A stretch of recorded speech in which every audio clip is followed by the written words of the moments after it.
Inclusive, I think this is a tough term because inclusive also means including everyone. And I personally think if you include everyone, it means you include no one. For equality reason, you can only include everyone when everyone starts at the same line.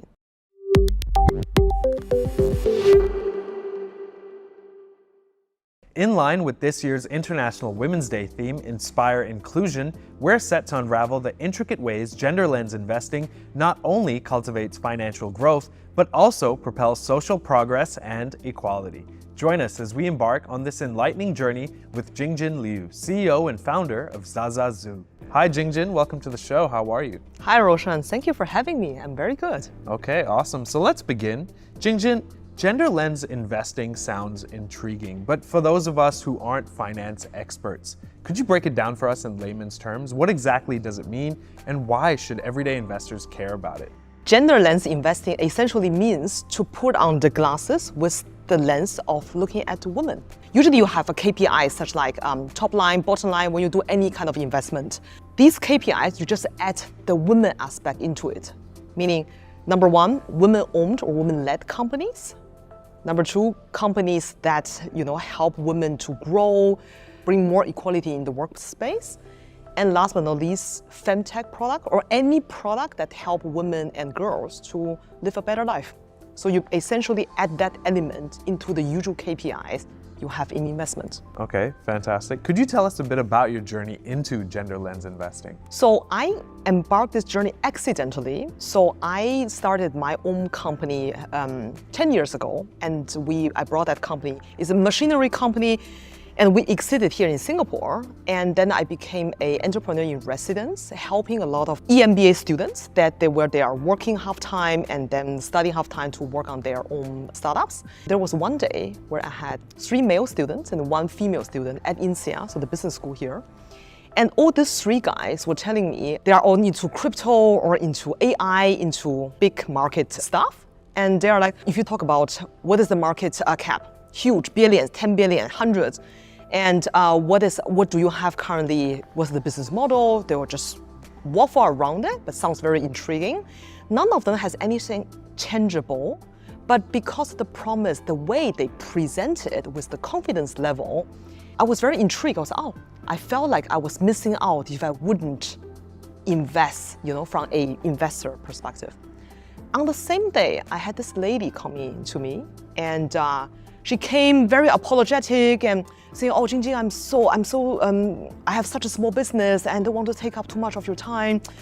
And I asked her the same question, and she said, "Oh, our market cap's actually very small, maybe $200–300 million, and and this is my business plan." So she came very prepared, but because how she started to present herself, me from an investor perspective already thought, "Oh, it's an insignificant business, can't be that big." But then it turns out she has been running this business for a year and making 200,000 euro revenue, just broke even, beside her full-time job, while having 3 children without no help. So this was the first time that I was completely in awe with my own biases, because from a financial perspective, return on anything, this lady is 100% investable.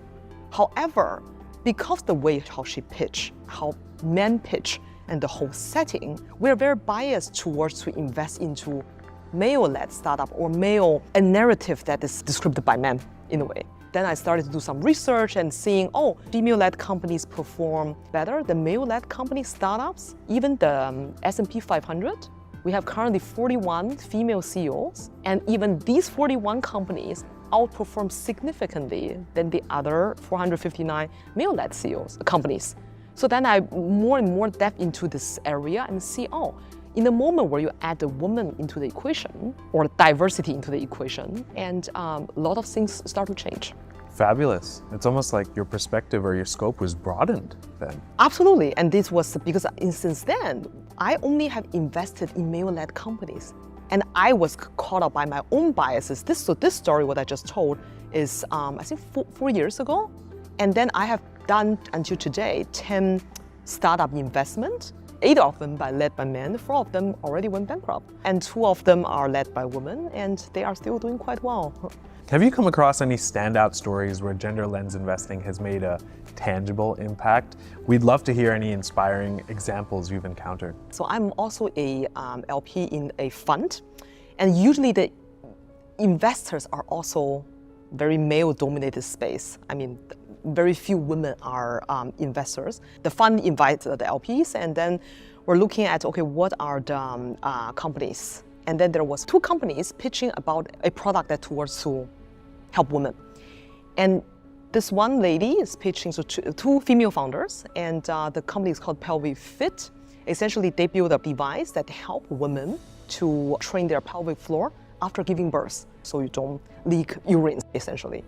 And then when she started to pitch with this bunch of men, and with me 2 female investors in the crowd saying, don't you always hate on that day when you sneeze and you are embarrassed? And I was looking at the crowd with my female friend, who is also an investor, and none of the men could actually relate what she was talking about, because this was not a product for them. And then she pitched and so on, the number looked good, okay, next. And then the next company is 2 male-led company, also for a female product. It's called Pinky Glove. Essentially, it's a product that helps women to take out their sanitary pads without making their hands dirty. And I was looking at, my friend was like, okay, this is a best example of inventive solution for a problem that simply does not exist. But then the guys in the room were looking at saying, that kind of makes sense. Women don't want to make their hands dirty. Yeah, and then so ultimately, long story short, the 2 guys actually got more investment from the angels than the lady. And this was 3 years ago, and this Pinky Glove company has already disappeared, I think, after 1 year. And Pelvic Floor has now become a, I think, 2-digit, $20 million company. A female-led company doing product for women, by women, and with substantial return and solid P&L. Yeah, that's the key, right? For women, by women. Yeah.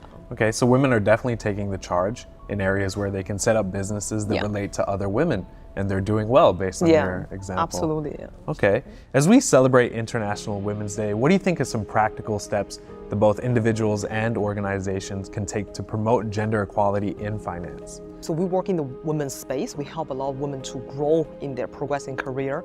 I don't think there's any specific industry-related terms, whether it's finance, aviation, or any male-dominated domains. I think women need to, for individuals, especially women, need to step up. Women across all culture, and especially in Asian culture, we have been told, don't be too loud, don't brag about your success. And I think time has changed.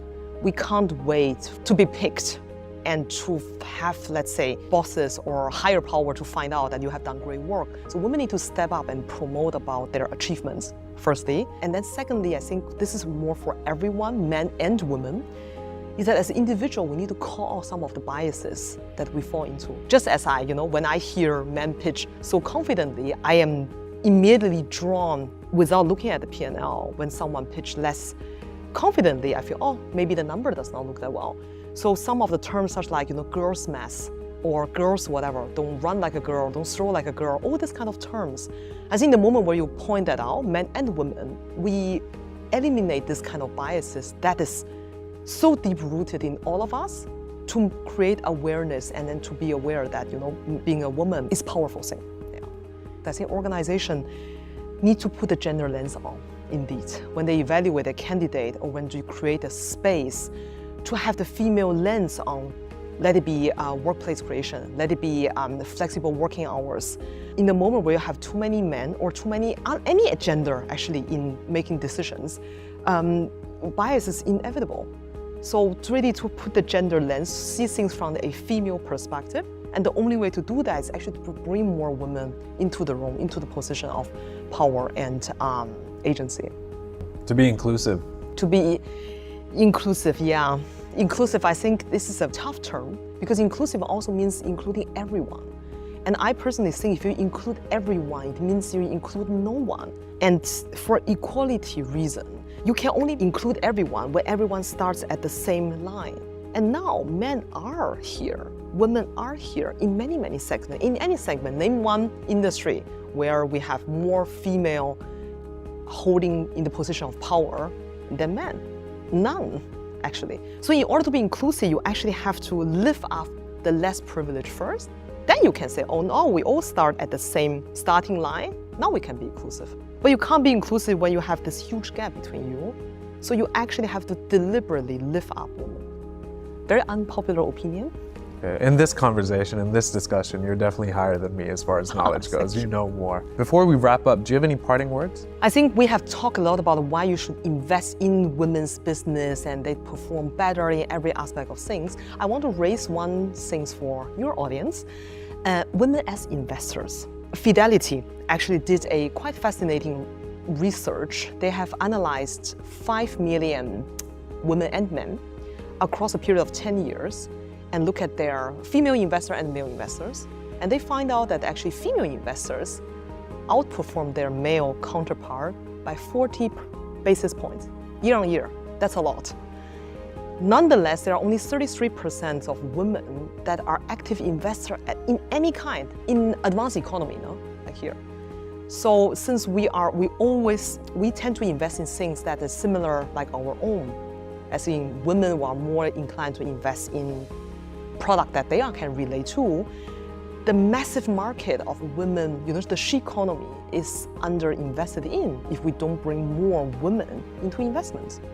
So for the audience, everyone, especially the women, to start investing in any kind, could be fund, could be ETF, could be anything, I think is crucial towards to create a world where equality is not just a dream, but the reality.